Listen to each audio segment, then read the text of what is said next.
بھائی وقت دیں حالات کو، حالات بدل جاتے ہیں، تبدیلی آ جاتی ہے۔ اللہ تبارک و تعالیٰ کمزوروں کو طاقتور کر دیا کرتا ہے، غریب کو امیر بنا دیا کرتا ہے۔ اللہ تبارک و تعالیٰ ان لوگوں کو جن کی کوئی آواز سننے والا نہیں ہوتا، ان کی چھوٹی آواز کو اللہ قوت دے دیتا ہے، طاقت دے دیتا ہے۔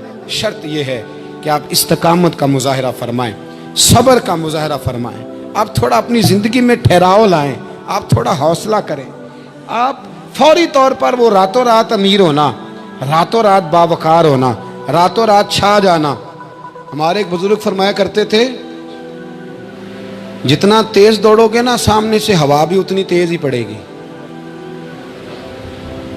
فرماتے تھے اگر بس پہ سیٹ نہیں نہ ملی، پچھلی بس کا انتظار کر لو، چھت پہ بڑی ہوا لگتی ہے، اور اگر تم جلد باز ہونا کہ جانا میں نے ابھی ہے، تو فرمایا پھر چھت پہ بیٹھنا پڑے گا تو ہوا بڑی تیز پڑے گی۔ پھر تھوڑا تھوڑا کر کے، حوصلہ کر کے، احتیاط کے ساتھ آپ سفر کریں، اپنی زندگی میں وہ استقامت لائیں جو ہمارے بزرگوں کا طریقہ ہے، وہ حوصلہ لائیں جو ان کو بڑا کرتا تھا، وہ والا ماحول لائیں جس سے ان لوگوں کے اندر طاقتیں آئیں۔ تو بھائی یاد رکھیں، آپ حالات کو وقت دیں، حالات کو۔ آپ چلے گئے ڈاکٹر کے پاس دوائی لینے، اس نے آپ کو دوائی دے دی 1 مہینے کی، اس نے کہا 1 گولی صبح کھانی 1 شام کھانی، یہ سیرپ ہے اتنا بڑا، 1 چمچ صبح پینا 1 شام پینا ہے۔ تو آپ نے کہا نہیں میں نے تو 2 گھنٹے میں ٹھیک ہونا ہے، تو ساری بوتل ہی نہ پی جاؤں، ساری گولیاں اکٹھی نہ کھا جاؤں، چونکہ ٹھیک جو ہونا ہے ہو جائیں گے آپ ٹھیک۔ وہ کہتا ہے 1 چمچ پینا ہے، 2 نہ پی لینا، یہ دوسرا اثر بھی ہو سکتا ہے، سائیڈ افیکٹ بھی ہو سکتے ہیں، آپ اس کو احتیاط سے لینا۔ اور کچھ گولیاں ایسی ہیں جو ڈاکٹر کہتا ہے پوری نہیں کھانی، آدھی کھانا، تو پھر پوری کھا لیتے ہو۔ بھائی تھوڑا انتظار کریں، آپ جہاں کھڑے ہیں، جس مقام پہ کھڑے ہیں، استقامت کا مظاہرہ کریں، تھوڑا وقت دیں، بڑی بات نہ کریں لیکن تھوڑا ٹائم دیں، تھوڑا حوصلہ کریں۔ ہم فوراً رزلٹ اناؤنس کرتے ہیں، فوراً۔ میرے سنگی کئی دفعہ کہتے ہیں کہ حضرت صاحب آپ کیسا محسوس کرتے ہیں، تو میں کہتا ہوں میں تو سیدھا محسوس کرتا ہوں۔ ہمیں لوگ فون کرتے ہیں ٹائم دو، جس کو دے دیا اس کے کاغذوں میں ویری گڈ ہے، اور جس کو نہیں دیا وہ سلام بھی نہیں لیتا، فون بند کر دیتا ہے، چھٹی۔ ویری گڈ آپ اس کے کاغذوں میں ہے جس کی بات پہ آپ پورے، اور جس کو آپ کہہ رہے ہیں کہ نہیں ذرا تو پیار کر، محبت کر، تو ٹائم دے، تو وہ اس بات کے لیے تیار ہے۔ تو آپ صبر کریں، آپ حوصلہ کریں، آپ جس سٹیٹس میں، اور زندگی میں یاد رکھیں جتنا کوئی آپ کو اونچی اور بڑی جگہ پہ بیٹھا نظر آئے گا نا، اتنا زیادہ آزمائش کا شکار ہوگا وہ شخص۔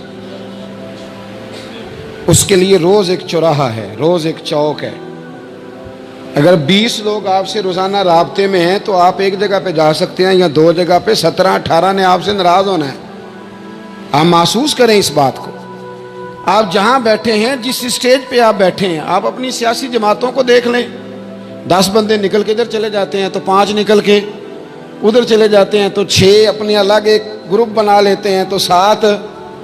تھوڑا حوصلہ کریں، وقت دیں، حالات وقت پر تبدیل ہو جایا کرتے ہیں، سچائیاں ثابت ہو جاتی ہیں۔ جلد بازی والے ماحول سے نکلیں، حوصلہ، توانائی، یہ درست ہے کہ ہم انسان ہیں، کمزور ہیں، ہمیں پریشانی ہوتی ہے، ہمارے اعصاب پر چیزیں سوار ہوتی ہیں، ہم ٹینشن بھی لیتے ہیں، لیکن بہرحال جب آپ کو آپریشن کرانا ہے تو پھر آپ کو تھوڑی دیر کے لیے آنکھیں بند رکھنی پڑیں گی۔ جب آپ کو ٹھیک ہونا ہے تو پھر آپ کو بیماری کو وقت دینا ہی پڑے گا، پھر آپ کو انتظار کرنا ہے، اور وقت بہت بڑا منصف ہے۔ اور بھائی بہت بڑے فیصلے ہو جاتے ہیں، بڑے بڑے انصاف ہو جاتے ہیں، اگرچہ وقتی طور پر فضا کچھ اور بنتی ہے، لیکن سچ ہمیشہ سچ ہوتا ہے، حق ہمیشہ حق ہوتا ہے، حق نکھر جایا کرتا ہے۔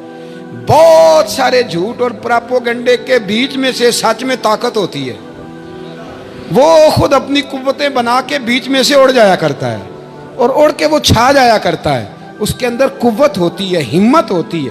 وقت دیں، حالات ٹائم دیں، آپ دیکھیں کتنی جلدی حالات بدلتے ہیں۔ بڑا نام ہے امام احمد بن حنبل کا، بڑا تذکرہ ہے، بڑا کچھ ہے۔